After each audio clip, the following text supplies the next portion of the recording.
Sky Sanctuary Zone.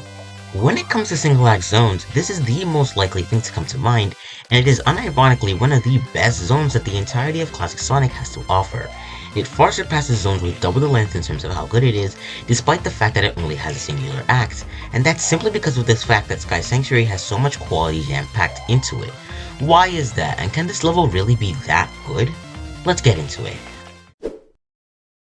The only really bad thing about Sky Sanctuary is something that's actually pretty important, being the level design. And for Sky Sanctuary, this is a bigger problem than for most other zones. For example, Ice Cap's Act 1 level design is boring at best and obnoxious at worst, but it had the Act 2's level design, which was extremely good and was essentially a remaking of Angel Island's extremely speed and exploration based levels. Lava Reef has a horrible second act that had everything that made Lava Reef's level design good stripped away from it, but the first act was very open, explorative, and nice to replay every time. Sky Sanctuary doesn't have the luxury of having a second act or a demon part of its zone. If the music is awful in Sky Sanctuary, it affects the whole zone. If there's an annoying gimmick, there's no act to remove it from the picture. And unfortunately, Sky Sanctuary suffers from this to an extent. Unlike most Sky levels, when you fall from a platform, chances are you aren't gonna die. Now this may sound like a good thing. If you won't die, that should stop things like extremely unfair moments where you get a game over, right? Well, the opposite end of the stick is that when you do fall, you can fall. I'm talking from the first boss fight to the beginning of the next type of falling. This is inherently worse than simply dying because doing something over and over again is never fun, and there's no real guarantee you'll make it back to where you were without dying anyway. I'm not saying you'll always not die, or even that you'll always get set back so far, but when you combine this with the extreme lack of checkpoints in this zone, that always doesn't match up in the best way. And another thing that Sky Sanctuary struggles with are some irritating gimmicks. The rolling spike balls are almost always a nuisance because they always seem to appear when you're either going crazy fast, or you're not going as fast but still have a very decent momentum going on. And the enemies are always seemingly in places where if you get unfairly hit, you'll fall. But in all honesty, there really isn't much more I can say that is a real problem with Sky Sanctuary. So, let's talk about why Sky Sanctuary is, in my opinion, interchangeable with the best zone in the entirety of Sonic & Knuckles.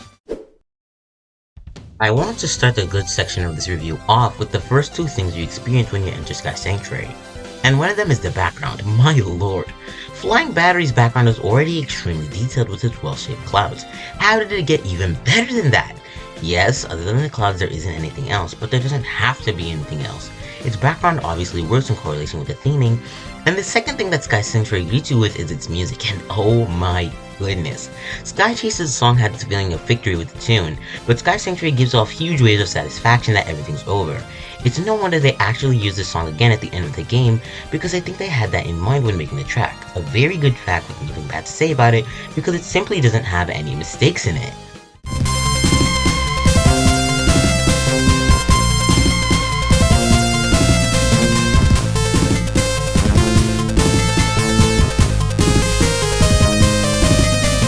Another great thing that Sky Sanctuary has at its disposal is that it's one of the only zones that has a cutscene before and after the zone.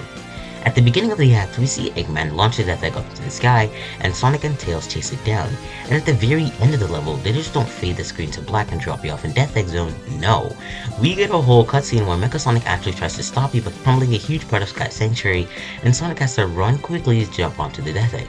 Perfect storytelling, and it honestly amazes me every time I see the cutscene unfold. Another thing that makes me love this zone is for its boss fights. Yes, even the Green Hill and Metropolis boss fights. The original versions of these bosses are uninteresting at best and infuriating at worst, but having the Insta Shields and Elemental Shields adds such an interesting layer to the boss that it makes it more like a gimmick than a boss fight. And Green Hill's Recreation doesn't have an invincibility monitor right before the boss, so that's always cool. And the main boss of the act is one of the coolest bosses. Its attacks are all learnable yet threatening. The design looks super neat, and it's so cool that even after defeat, Mecha Sonic actually still lives on, assuming it crumbles a huge part of Sky Sanctuary, and even manages to go super later on in the story. It's honestly amazing how this guy just wouldn't go down. And the final thing to seal the deal that yes, Sky Sanctuary is unrivaled is the amazing incorporation of the level design. Even though I've listed out the problems I have with it, it still has a lot of offer in terms of remaining quality that counteract most bad things that it has. Enemies being put at the edge of a cliff, chances are you won't get unfairly knocked off, and even so, there's only one kind of enemy who's like fodder. Falling off all the time, you can manage how far back you fall because you can catch yourself at any given moment. Matter of fact, that clip I showed you of me falling to the beginning of the level didn't just happen, I made it happen to show that it can. The level design is definitely unique, having the end goal be up instead of right. The exploration is plentiful, and the speed factor, while not as emphasized as levels like Flying Battery, still has a lot of merit in that regard. All in all, Sky Sanctuary, while only being one act long, manages to be better than most zones that have triple its runtime. While the occasional annoying gimmick in the vertical level design can be an issue at times, the amazing music, stellar balance with shortcuts, exploration and speed, and its amazing visuals make me believe that Sky Sanctuary is the other best zone in Sonic & Knuckles.